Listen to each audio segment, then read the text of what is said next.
ರಾಜ್ಯದ ಜನರಿಗೆ ಆರೋಗ್ಯ ಇಲಾಖೆಯಿಂದ ಒಂದು ಬಿಗ್ ಶಾಕ್. ಏನಂದರೆ ಸಮುದಾಯ ಆರೋಗ್ಯ ಆಸ್ಪತ್ರೆಗಳ ವೈದ್ಯಕೀಯ ಸೇವೆ ಕಡಿತಕ್ಕೆ ಈಗ ಸರ್ಕಾರ ಮುಂದಾಗಿದೆಯಂತೆ. ರಾಜ್ಯಾದ್ಯಂತ ಸುಮಾರು 270 ಸಮುದಾಯ ಆರೋಗ್ಯ ಕೇಂದ್ರಗಳಿಂದ ವೈದ್ಯರನ್ನು ತಾಲೂಕು ಆಸ್ಪತ್ರೆಗೆ ಶಿಫ್ಟ್ ಮಾಡೋದಕ್ಕೆ ಈಗ ಪ್ಲ್ಯಾನ್ ನಡೆದಿದೆ. ಇನ್ನು ಮುಂದೆ ಸಮುದಾಯ ಆರೋಗ್ಯ ಕೇಂದ್ರದಲ್ಲಿ ಮಕ್ಕಳ ಡಾಕ್ಟರ್, ಹೆರಿಗೆ ವೈದ್ಯರು, ಅನೆಸ್ಥೇಷಿಯಾ ವೈದ್ಯರು ಸಿಗೋದೇ ಡೌಟ್ ಅಂತ ಹೇಳ್ತಾ ಇದ್ದಾರೆ. ಹಾಗಾದರೆ ಆರೋಗ್ಯ ಇಲಾಖೆ ಈ ನಿರ್ಧಾರಕ್ಕೆ ಬಂದಿರೋದು ಯಾಕೆ ನೋಡೋಣ ಬನ್ನಿ. ರಾಜ್ಯದ ಜನರಿಗೆ ಆರೋಗ್ಯ ಇಲಾಖೆಯಿಂದ ಬಿಗ್ ಶಾಕ್. ಸಮುದಾಯ ಕೇಂದ್ರದ ವೈದ್ಯರು ತಾಲೂಕು ಆಸ್ಪತ್ರೆಗೆ ಶಿಫ್ಟ್. ಸಮುದಾಯ ಆರೋಗ್ಯ ಕೇಂದ್ರದಲ್ಲಿ ಚಿಕಿತ್ಸೆ ವ್ಯತ್ಯಯನ. ರಾಜ್ಯದ ಜನರಿಗೆ ಆರೋಗ್ಯ ಇಲಾಖೆಯಿಂದ ಬಿಗ್ ಶಾಕ್. ಸಮುದಾಯ ಆರೋಗ್ಯ ಆಸ್ಪತ್ರೆಗಳ ವೈದ್ಯಕೀಯ ಸೇವೆ ಕಡಿತಕ್ಕೆ ಸರ್ಕಾರ ಮುಂದಾಗಿದೆ.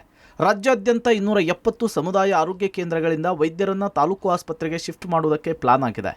ಇನ್ಮುಂದೆ ಸಮುದಾಯ ಆರೋಗ್ಯ ಕೇಂದ್ರದಲ್ಲಿ ಮಕ್ಕಳ ಡಾಕ್ಟರು, ಹೆರಿಗೆ ವೈದ್ಯರು, ಅನಸ್ತೇಷಿಯಾ ವೈದ್ಯರು ಸಿಗೋದು ಡೌಟ್ ಅಂತ ಹೇಳಲಾಗ್ತಿದೆ. ರಾಜ್ಯದಲ್ಲಿ ಸುಮಾರು 270ಕ್ಕೂ ಹೆಚ್ಚು ಸಮುದಾಯ ಆರೋಗ್ಯ ಕೇಂದ್ರಗಳಿವೆ. ಇದು ಗ್ರಾಮೀಣ ಭಾಗದ ಜನರಿಗೆ ತುಂಬ ಅನುಕೂಲವಾಗುತ್ತೆ.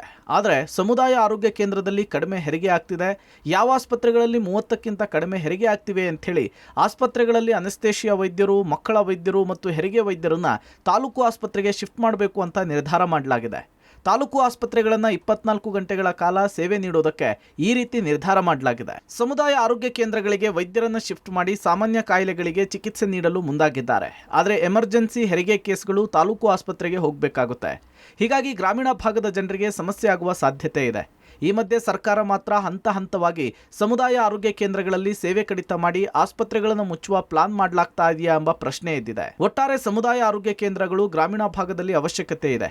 ಹೀಗಿದ್ರೂ ಕೂಡ ವೈದ್ಯರನ್ನ ಶಿಫ್ಟ್ ಮಾಡುವ ನಿರ್ಧಾರ ಎಷ್ಟರ ಮಟ್ಟಿಗೆ ಸರಿ ಅನ್ನೋದು ಆರೋಗ್ಯ ಇಲಾಖೆ ಮತ್ತೊಮ್ಮೆ ಪರಾಮರ್ಶಿಸಬೇಕಿದೆ. Lokesh Kodagadala, public TV, Bengaluru.